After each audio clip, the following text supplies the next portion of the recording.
உணவே மருந்துன்னு சொன்னாங்க பெரியவங்க, மருந்தே உணவாகும் காலம் வர போகுதுங்க. நொறுங்க தின்னாக்கா நோயோடி போகுமுங்க, பொருந்த சொன்னாங்க பொறுப்பாக கேட்டுக்கங்க. நீயும் நானும் இங்க 100 வருஷம் வாழணும்னா, நோய் நொடி இல்லாத தேகம் கொண்டு ஆளணும்னா, முன்னோர் சொன்னதையும் முறையா கேட்டுக்கணும். முதன்மை தேகம்னு தலையில போட்டுக்கணும். ஆட்டி வைத்தியமும் நாட்டு சமையலும் நாக்க உற வைக்கும் வீட்டு கைமணம். 6 சுவைகளை நானும் சேர்க்கணும்.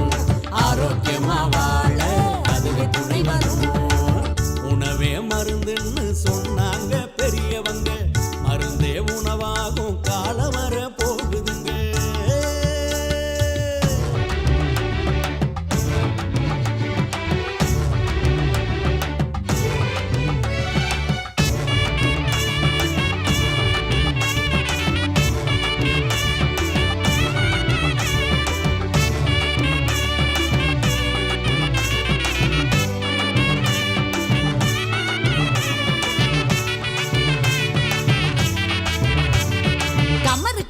கடுக்கு முட்டாய் கடிச்சு திங்க கடலை முட்டாய், வாய் மணக்கும் சூட முட்டாய், வலிஞ்சு வரும் தேன்னு முட்டாய், இழந்த பழம் கொடுக்கா புளி உப்பு போட்ட ஒட்டு மாங்க, கலாக்காய் கொய்யாக்கா கட்டி விற்கும் பனங்கிழங்கு, பொட்டு கடலை பொறி உருண்டை வாங்கி தின்னு பாரு, வாழுங்கால 100 100.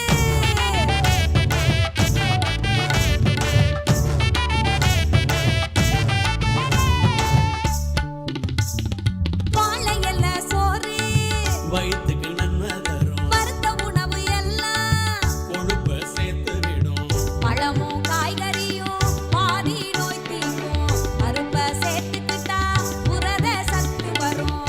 உப்பு சர்க்கரையும்